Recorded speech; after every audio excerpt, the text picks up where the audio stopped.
Listen to the sound of a heavy metal credit card hitting a polished oak counter. It's a very specific frequency. The metallic clack of a matte black American Express or a titanium chase sapphire. It sounds like power. It sounds like success. But if you listen closely, it actually sounds like sheer desperation. We are sitting in a dimly lit, overpriced cocktail lounge in a gentrified downtown district. The kind of place that charges $22 for a drink because the bartender burns a sprig of rosemary with a blowtorch before handing it to you. Look around this room. It is the year 2026. What do you actually see? You see custom-fitted Italian wool suits. You see limited edition dive watches that cost more than a down payment on a modest suburban duplex. You see perfectly manicured hands holding the latest iteration of a smartphone that costs $1,400. Everyone here looks like they have won the game. They look completely untouchable, projecting an aura of total financial dominance. But if you could somehow pull up their real-time bank statements and project them onto the brick wall right now, this entire room would evacuate in absolute sweating panic.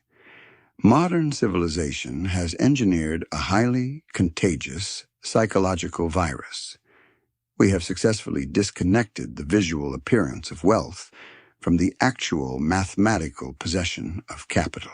You are socially trained from birth to respect the costume, completely ignoring the terrifying fact that the man wearing it is often one missed corporate paycheck away from total financial annihilation.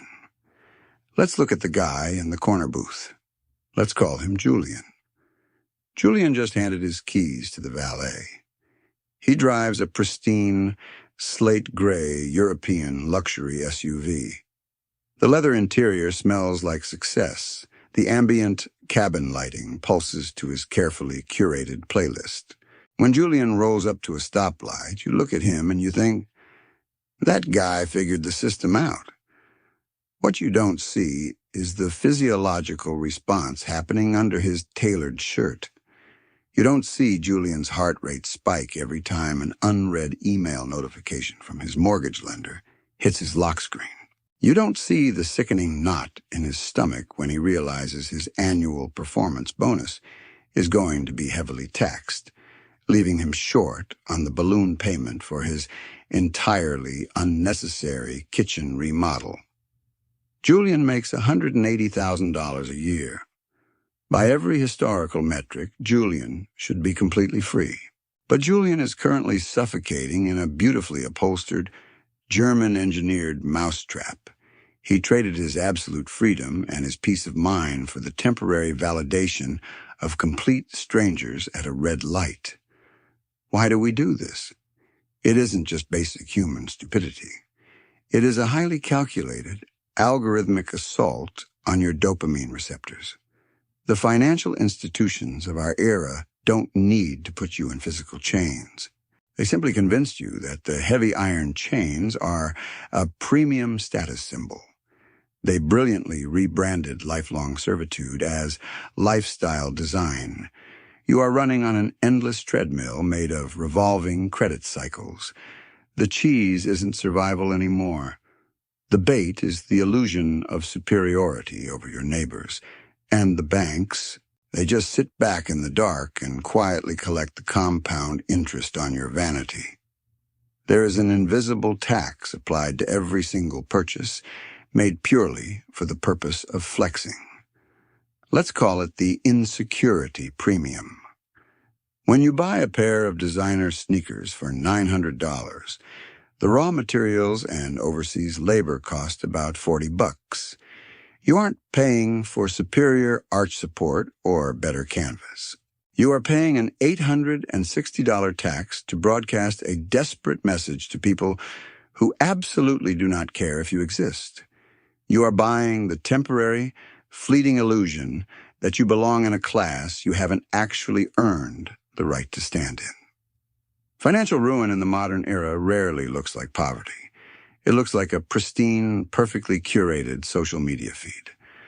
True poverty is quiet, but premium broke is deafeningly loud. It screams for attention because attention is the only asset it has left to trade. And that is the terrifying reality of the modern middle class. We are watching an entire generation voluntarily walk into a financial slaughterhouse, smiling for the camera the entire way down. You might be looking at Julian right now and thinking you are somehow smarter than him. You might think you have the game under control because you only finance the small things, the acceptable things. But the disease of visible status doesn't start with an $80,000 luxury car. It starts much smaller. It starts the exact moment you allow yourself to believe your true net worth is permanently tied to your public perception. The question isn't whether the system is rigged. The question is how deep the hooks already are inside your own mind, and what happens when the fragile illusion finally fractures. To understand why intelligent people routinely self-destruct for the sake of an aesthetic, we have to look at the psychological architecture of the illusion. Rule 1. The premium broke paradox. The paradox is mathematically undeniable, yet universally ignored. The more money you spend to visually project wealth, the less actual wealth you possess. This inverse correlation governs our entire consumer economy.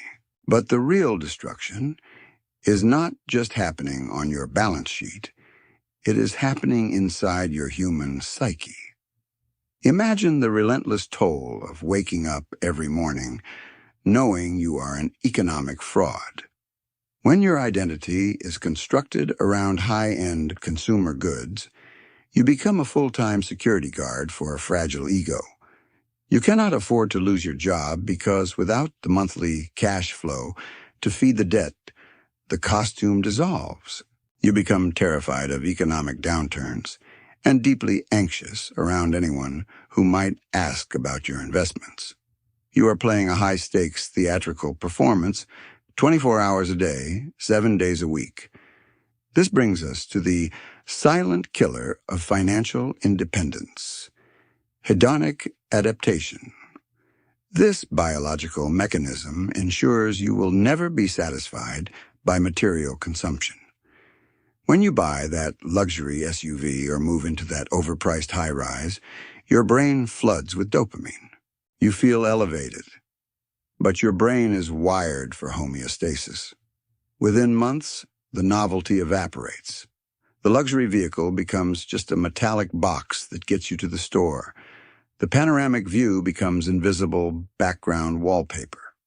Your baseline of happiness resets to zero, but your monthly overhead remains permanently elevated. To get that same chemical rush again, you cannot buy another $80,000 car. Your brain has already adapted. You now need a $150,000 sports car, exclusive country club memberships, and bespoke chronographs. The treadmill accelerates, the incline steepens, and the finish line is continuously pushed further into the horizon. Who controls the speed of this treadmill? You are being hunted by the status industry. We must stop viewing luxury conglomerates and high-end dealerships as simple retailers. They are predatory architects of identity insecurity, whose marketing departments spend billions studying human psychology, targeting your primal need for tribal belonging. In a disconnected society where people are starved for respect, they manufacture a synthetic shortcut and sell it at an extortionate markup. They offer a devastating trade. Give us decades of your physical labor, and we will give you an emblem that makes strangers assume you are important. You literally trade your finite life energy for logos designed to pacify insecurities. Rule 2, the invisible tax of flexing. Every time you swipe a card to buy something designed to impress an audience, you are paying a heavy, invisible tax. This is the freedom tax.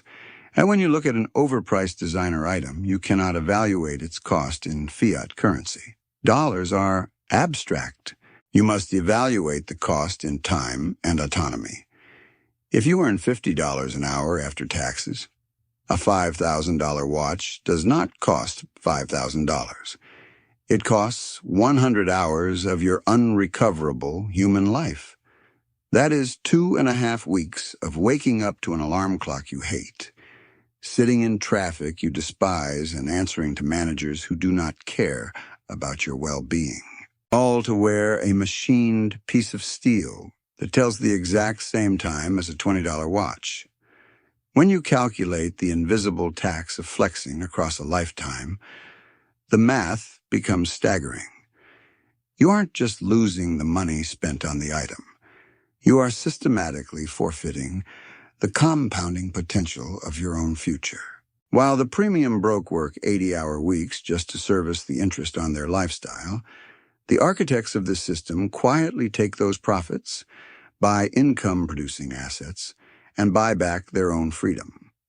The status game is a zero-sum transfer of wealth from the insecure to the indifferent. Let us strip away the emotion for a second. We need to look at the raw, unforgiving mathematics of this illusion. You have been sold a dangerous lie about what affordability actually means. The dealership finance manager tells you that if you can cover the $800 monthly payment, you can afford the vehicle. That is not affordability. That is simply cash flow survival. If you take that same $800 a month, the money you are bleeding out to drive a depreciating asset, and you deploy it into a basic index fund, returning an average of 8%. The numbers become violent. Over 30 years, that monthly car payment doesn't just equal an expensive driveway ornament. It compounds to over $1.1 million.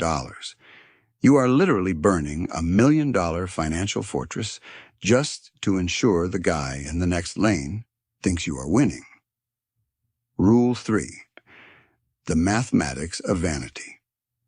Every single dollar you allocate to the aesthetic of wealth is a dollar violently and permanently removed from your army of capital. You are drafting soldiers and sending them to die on the battlefield of public opinion. When you upgrade your apartment to the luxury downtown loft, paying an extra $1,500 a month just for the floor-to-ceiling windows and the marble lobby, you aren't just losing $18,000 a year. You are forfeiting the compounding machine. You are trading exponential future leverage for temporary current validation. Let's calculate the real price tag of your lifestyle using the conversion rate of human life. You buy the $1,000 designer jacket. You wear it to the office. You wear it to the bar. You get the momentary high of a stranger's glance. But if your take-home pay is $30 an hour, that jacket cost you 33 hours of your finite existence on this planet. That is almost an entire work week. 5 days of waking up in the dark, sitting in gridlock traffic, dealing with corporate politics, and swallowing your pride. All to buy a piece of cotton stitched together in a sweatshop overseas. The modern definition of a successful career is just a high-speed conveyor belt leading directly into a golden cage. Society measures your true worth by how much debt you can successfully service without defaulting. They want you highly paid, highly taxed, and highly leveraged. Because a man with a massive mortgage, 2 luxury car loans, and a maxed-out credit card is a man who will never, ever say no to his boss. He cannot afford to strike. He cannot afford to pivot. He is mathematically domesticated. You are looking at the cheese and completely ignoring the spring-loaded steel bar hovering right over your neck. The banking system built the maze, but you are the one eagerly mapping out the quickest route to the center, swiping your card at every single checkpoint. You finance the trap, you assemble the trap, and then you sit comfortably inside it, posting perfectly filtered pictures of the view. Consider the ultimate middle-class status symbol, the oversized suburban McMansion. The banking algorithm looks at your dual income and approves you for an $800,000 mortgage. So predictably, you buy the $800,000 house. You convince yourself it is a solid investment. It is not an investment. It is a 30-year consumption trap. You now have 4 empty bedrooms you never use, a pristine lawn you pay a landscaping crew to mow, and a property tax bill that dictates your career choices for the next 3 decades. When the air conditioning unit inevitably fails, it is an immediate $10,000 crisis. You are living paycheck to paycheck inside a literal palace. You are completely cash poor and desperately drywall rich. Now apply the opportunity cost lens again. If you had taken a fraction of that money and bought a piece of the corporation selling you this lifestyle, rather than the lifestyle itself, you completely flipped the script. But the premium broke absolutely refused to do this. They are terrified of being invisible. Rule 4. The compound interest of pretending. The trap is perfectly cyclical.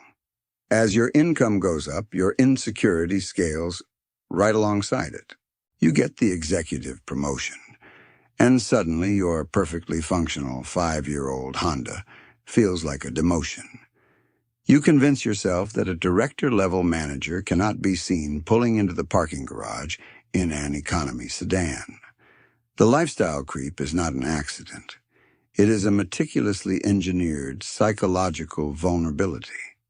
You trade your hard-earned raise for a much higher baseline of monthly overhead. Your income doubled, but your underlying stress tripled. And this is where the illusion completely shatters into pieces. When a severe recession hits, or the corporate restructuring inevitably comes, the guy in the 10-year-old sedan sleeps peacefully. He has liquidity. He has leverage. He has options. But the man who financed his entire persona is suddenly staring directly into the abyss. The bank doesn't care about your impressive job title. They don't care about your curated social media aesthetic. When the cash flow abruptly stops, the repo man arrives, and the costume is violently stripped away. You are trading a fortress of absolute financial security for a fragile sandcastle built entirely on credit. You are working yourself into an early grave just to maintain the appearance that you don't have to work. Now we arrive at the absolute core of the 2026 financial reality. Why is looking broke not just a clever life hack, but the only mathematically viable way to build generational wealth in our current economic landscape? Because in a hyper-financialized, surveillance-driven society where predatory algorithms and inflated asset prices actively try to extract every single cent of your disposable income, visibility is a massive liability. When you project wealth, you paint a bright red target on your back. You invite lifestyle inflation, attract social parasites, trigger predatory pricing from vendors, and worst of all, enslave your mind to the endless maintenance of an exhausting public performance. To escape this financial slaughterhouse, you must adopt the ultimate asymmetric strategy of the elite. Rule 5, the Stealth Wealth Masterclass. True wealth in the modern era is loud when it compounds, but dead silent when it walks down the street. It is the conscious, tactical decision to dress like an irrelevant ghost. When you deliberately opt out of the aesthetic arms race, something miraculous happens to your balance sheet and nervous system. You step off the hedonic treadmill completely. You no longer need the $1,400 smartphone every 12 months because you aren't trying to signal your socioeconomic rank in an elevator. You don't need the $80,000 luxury SUV because you view transportation purely as utility, not a mobile billboard for your ego. Let us look at the ultimate counterexample to Julian from our cocktail lounge. Let's call him Marcus. Marcus drives a 7-year-old Toyota crossover with a slight dent on the bumper. He wears blank, unbranded cotton t-shirts that cost $15 each. His watch is a basic Casio that has never lost a second of time. If you sat next to Marcus on a park bench, your brain's social algorithm would immediately categorize him as an average worker. You would completely ignore him. And that is precisely what Marcus wants. That absolute invisibility is his superpower. While Julian spends $3,000 a month servicing car loans, designer wardrobes, and credit card balance transfers just to look rich, Marcus takes that exact same $3,000 and quietly funnels it into broad market index funds, real estate equity, and liquid treasury yields.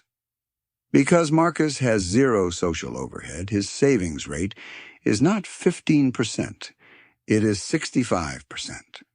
He doesn't pay the insecurity premium. He doesn't pay the freedom tax. His capital is working for him 24/7. Here is the direct answer to the question that brought you here. Why is looking broke the only way to build wealth in 2026? Because we have reached a historical tipping point where the cost of seeming rich has officially outpaced the average person's ability to ever become rich. In 2026, the cost of housing, healthcare, and basic survival has skyrocketed to unprecedented highs. The margin for financial error has been eliminated from the middle class. If you attempt to fund a luxury aesthetic on top of modern living expenses, the math literally breaks. You cannot out-earn modern lifestyle inflation through wages alone. To generate enough surplus capital to invest and buy back your freedom, you must aggressively slash your social overhead to zero. You must starve your vanity to feed your capital asset column. When you look broke, you operate with complete impunity. You are invisible to the extraction machine. True wealth is not a collection of shiny, depreciating objects designed to make neighbors feel inadequate. It is the absolute, unconditional freedom of your time. It is waking up on a Tuesday morning knowing that if your industry collapses, you can walk away without a single drop of sweat on your forehead. The ultimate status symbol of 2026 is not a luxury chronograph or a European sports car. The ultimate status symbol is a calm, unbothered nervous system. It is the quiet confidence of a person who conquered the game by walking out of the casino entirely. Put on the armor of invisibility, keep your overhead at rock bottom, and let your capital do the screaming in the dark.